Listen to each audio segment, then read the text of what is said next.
Hello. I am going to demonstrate how to do structural analysis, design, and detailing for an RCC frame structure using NirtsCad. First, you draw the central line sketch. Using the line command, I am following that from 1,1 to 5.1,0 and to 4.5,0. Then in the y direction, I will draw the lines at 0,4.5, at 0,5.1, at 0,4.5, at 0,5.1, and at 0,4.5. Then I will copy this. I am selecting the crossing method. Select from this point, then pick the other corner. Then I will copy this. Similarly, I will copy the lines in the x direction. Next, I will dimension it. Use the dim command, and type the letter G for the align method. Just click the first point, and then the second point. Specify the dimension location, then click continue, and click the next point. I will do the dimensioning in the y direction using continue. This is the center line sketch of the building. I will copy this and create the middle line also. At every junction, one column is there.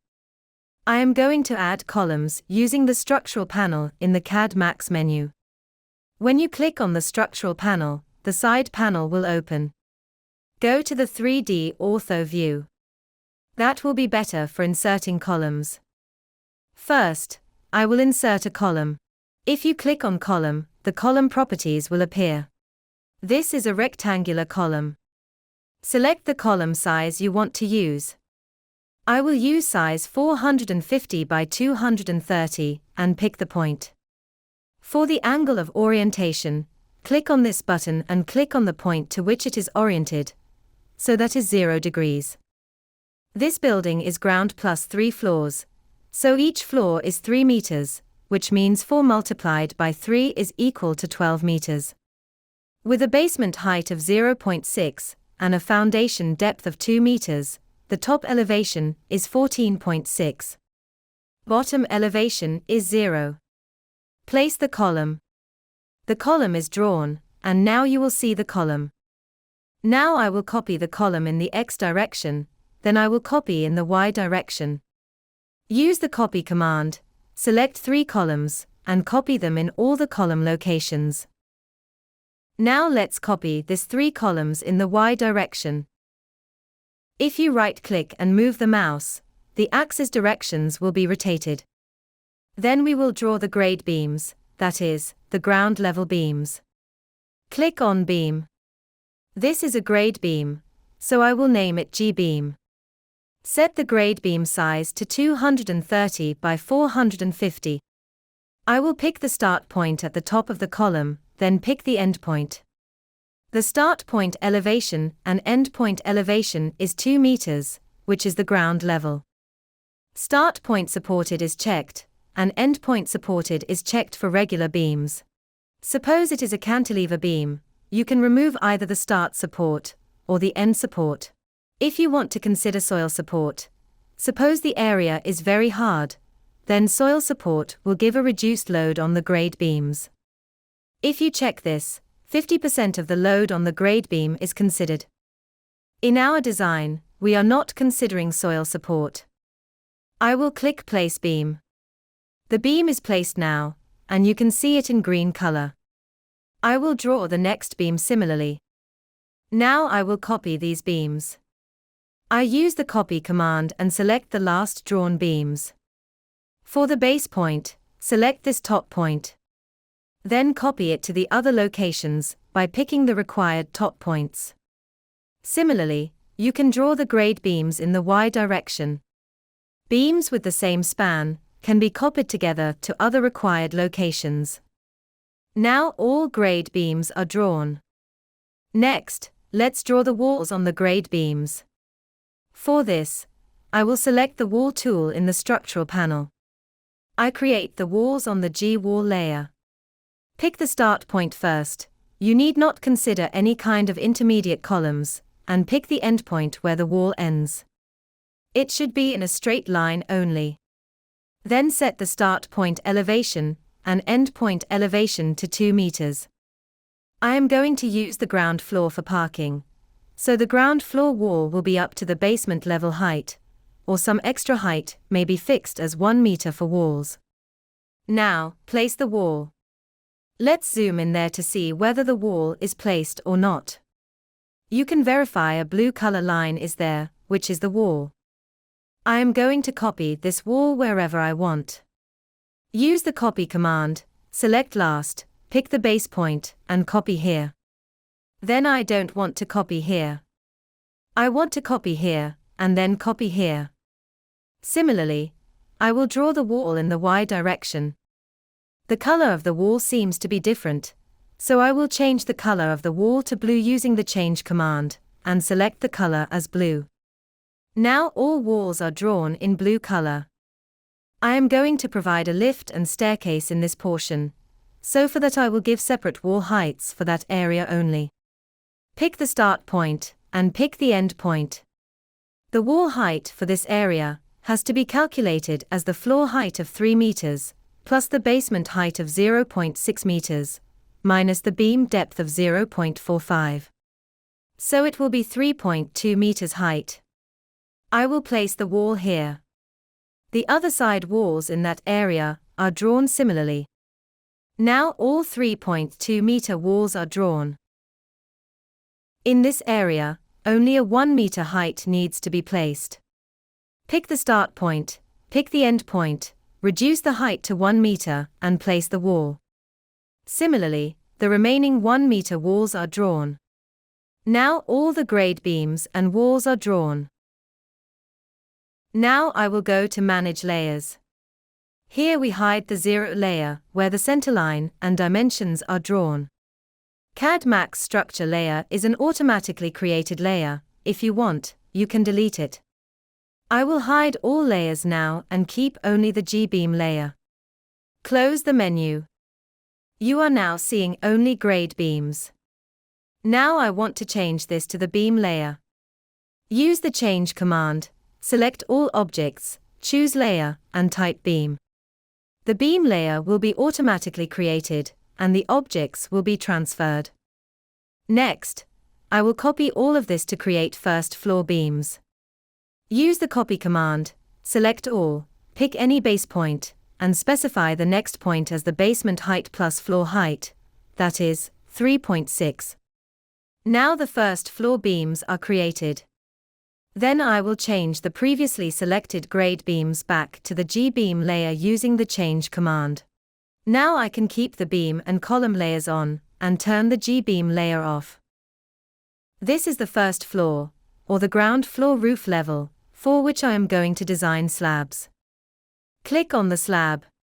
This is a residential building, so I will give the live load as 2 kilonewtons per square meter, 1 for floor finish, and 1 for partition wall load. This is slab number 1. This is a two-way slab, so this will be 2. Add boundary condition 4, which is 2 adjacent edges discontinuous, as per the location. This boundary condition is correct.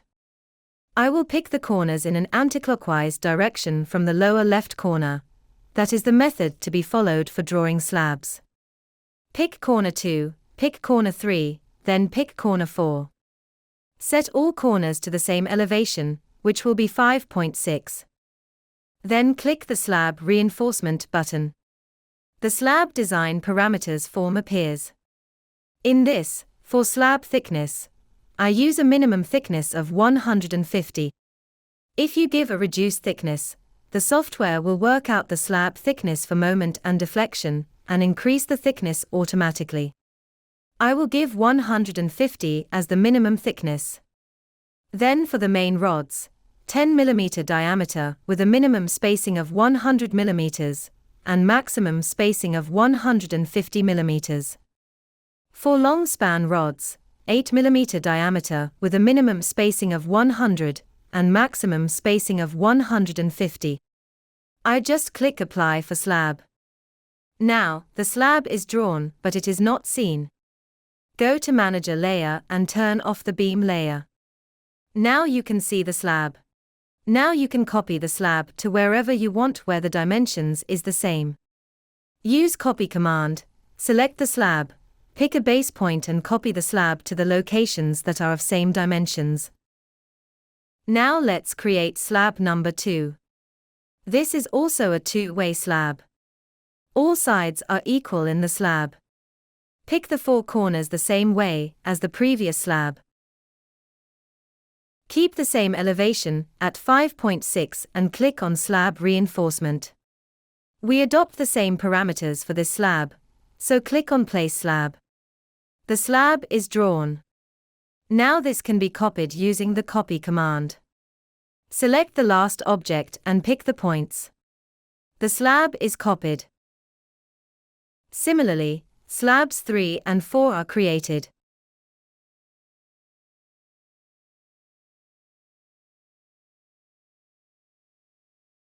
All the slabs have been designed and drawn. The material strength used for these slabs is M25 concrete and Fe415 steel. If you want to change it, you can. Change to 20 for concrete and 500 for steel. To apply the new settings, you must click on Redesign Slabs and select the elevation filter where this should be applied. We select 0 for lower elevation and 6 for upper elevation. Say OK. Now the re-slab form appears and you can see the new concrete and steel strength as 20 and 500 here. The other parameters remain the same. Say OK. Now you have to select objects. You can select all the objects, but it will only select the slabs and revise the slab design for the 10 slabs in this drawing. The redesign for the slab is done. If you want to see the data attached to that slab, you can click on X data. Select the slab.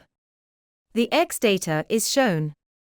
It indicates the slab number, two-way slab, live load, floor finish, light partition load, boundary conditions, and 150 as the slab thickness. After 150 is the spacing, design output, and the design procedure starts there. Slab thickness, total load, MX, MUX, MY, and MUY are all there. The design procedure is also saved in the slab itself, and it can be taken out in Excel as CSV format. Now let's draw the first floor walls. Use the wall command. Pick the start point for the walls. Then pick the end point. The elevation is 5.6 for the first floor beam. The floor height is 3 meters, so floor height minus beam thickness will give 2.6. So I will give the start height as 2.6 meters and the end height as 2.6 meters. If it is a sloped wall, you can give 2.6 and 3 meters, which will also work. Now place the wall. The wall is drawn. To draw the wall in the other direction, I use the same start point, select this endpoint in the Y direction and place the wall. Similarly, walls are drawn in the other directions. You can also copy the wall by using the copy command, selecting the wall, and placing it where you want by picking the points. Let's copy the walls in the X direction. So we have copied everything. The ground floor slab, ground floor beams, ground floor walls, and first floor walls are done. You can copy this to the other floors. Make the column layer and wall layer off, and keep the beam and slab layer on. Beams and slabs will be repeated to every floor, so you keep them on. You are going to copy this for the further 3 floors. Use the copy command, select objects. Then click the base point, and type at 0,0,3 in the Z direction, and press Enter. Type at 0,0,6 in the Z direction, and press Enter. And type at 0,0,9 in the Z direction, and press Enter. The copy process is completed for slabs and beams. Now, I am going to copy the walls, so enable only the wall layer.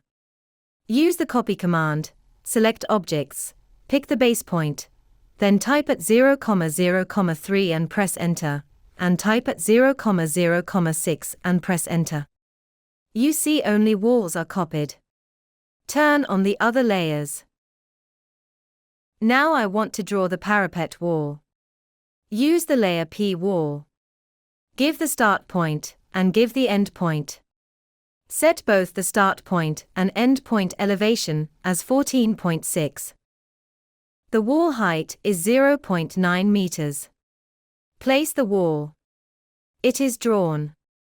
If you want to see it, I will zoom in and show you. So the parapet wall is drawn.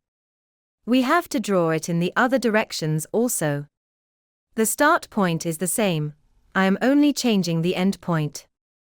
The end point is not picked correctly, so I press F3 to turn on Object Snap. Now select the end point again, and place the wall. The longer side parapet wall is added. Similarly, you can draw parapet walls on the other two sides. To change the load for the top floor if necessary, you can change it from the CAD Max menu. Select Edit Properties, then Slab Load, to change the slab live load, floor finish, and light partition load. The load change form will appear. Apply the elevation filter for the top floor by selecting the lower elevation as 14 and upper elevation as 15. Set the live load as 1.5, the floor finish as 2.0, and 0 for the light partitions load. Click OK. For the load change command, select Objects. Since we have already applied the elevation filter, we can select all objects, and it will apply only to the top floor slabs. You will see it updated only the 10 slabs, even though 240 were selected. Others are skipped. Our development of the structure is over.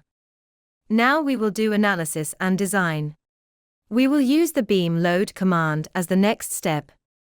I will just run the command and select objects by window or crossing. If you want to generate a starred file for analysis in starred, you can say yes here. Analysis is available in this software itself, so I will give no here.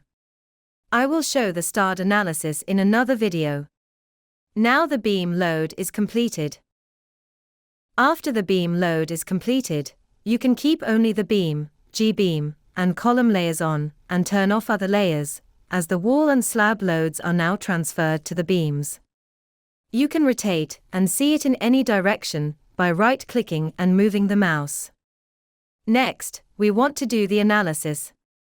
Select Analyze from the CAD Max menu. It will ask you to select objects. You can select all items and press Enter. You can see magenta-colored joints are created. The analysis is done now. I will explain point load transfer, wind analysis, and earthquake analysis in another video. In this present example, I am going to do only the dead load and live load analysis. Let's start with the design of beams.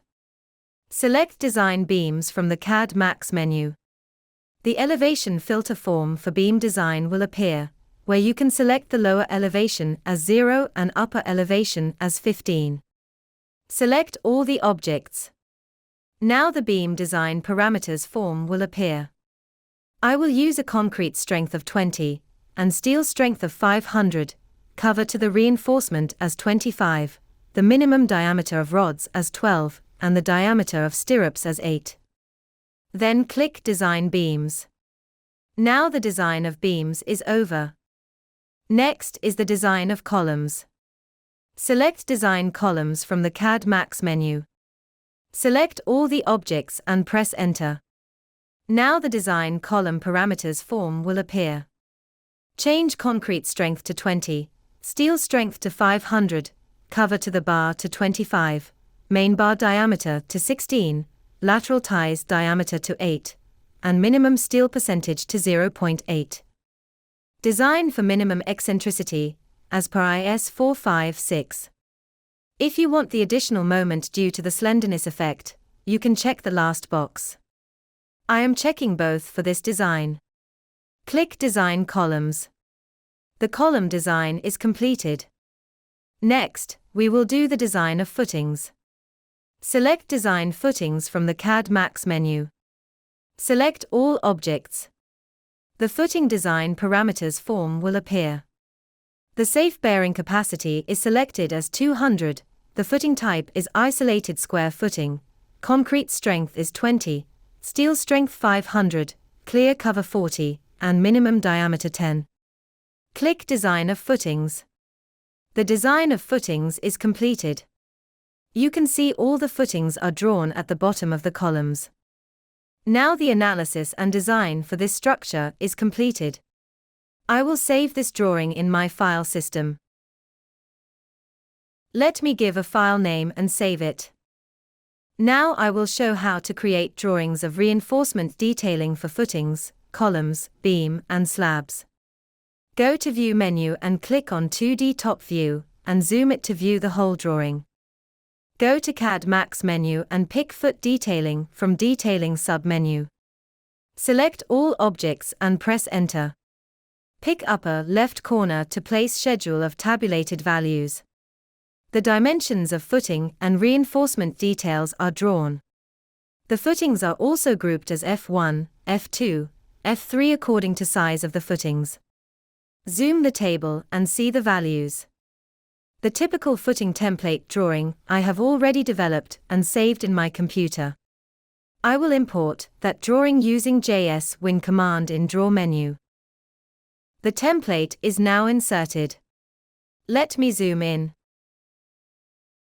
The inserted will contain LX, LY, total depth as TD, edge depth as ED, top size as BX and BY along with reinforcement representing along X and Y direction.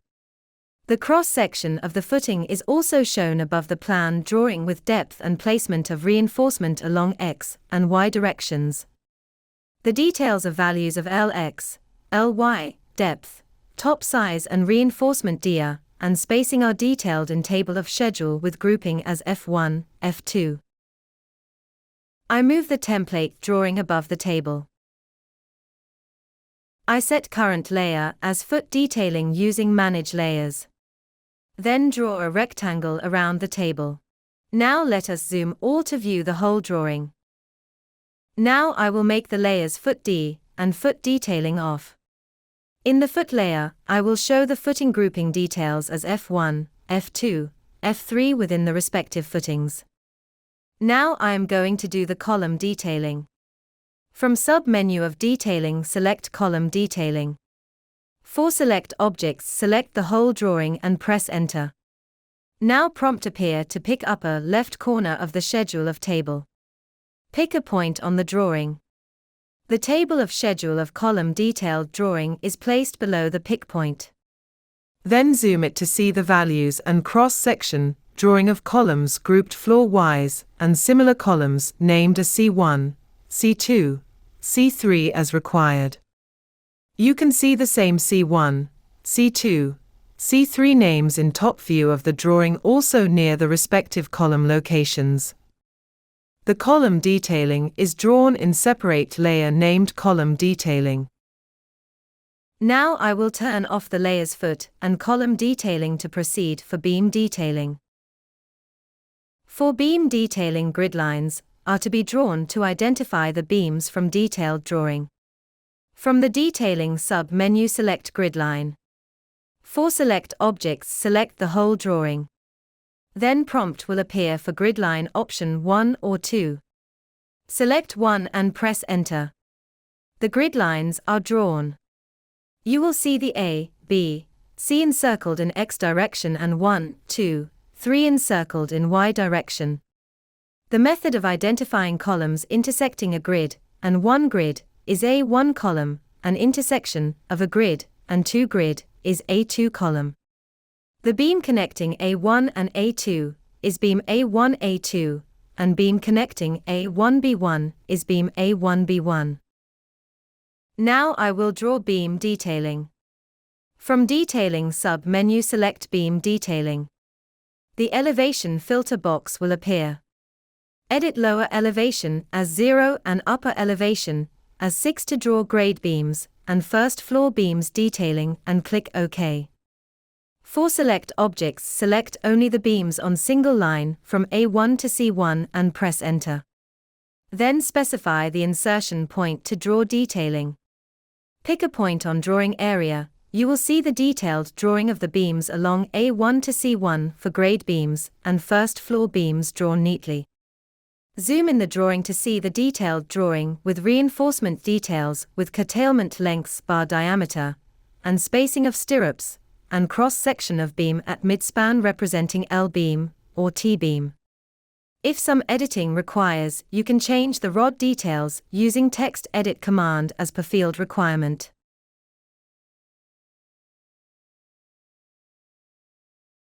Similarly, all other beams are detailed. Now to draw detailing of slabs, turn off the layers beam and G-beam and keep slab layer on. You will see cyan color slabs in the top view. From Detailing sub-menu select Slab Detailing. Elevation filter form will appear. Edit lower elevation as 0 and upper elevation as 6 to draw first floor slab detailing and click OK. For select objects, select whole drawing and press Enter. The slab detailing with slab no thickness and reinforcement details of short span and long span rods will be neatly drawn. You can zoom the drawing to see the details. Now we have done structural analysis, design, and detailing of all the members, such as footings, columns, beams, and slabs. To see the overall view of detailing done, you can make the layers foot detailing, column detailing, A2C2 on. You see overlapping of column detailing and foot detailing layers. Make column detailing layer off and move the foot detailing drawing downwards to avoid overlap. Then make the layer column detailing on. Now you will see the overall view of detailed drawing.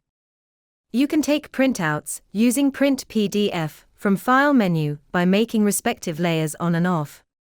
Save the drawing using File menu. The design procedure extraction for slabs, beams, columns, and footings I will explain in the next video. With this I end this video. Thank you.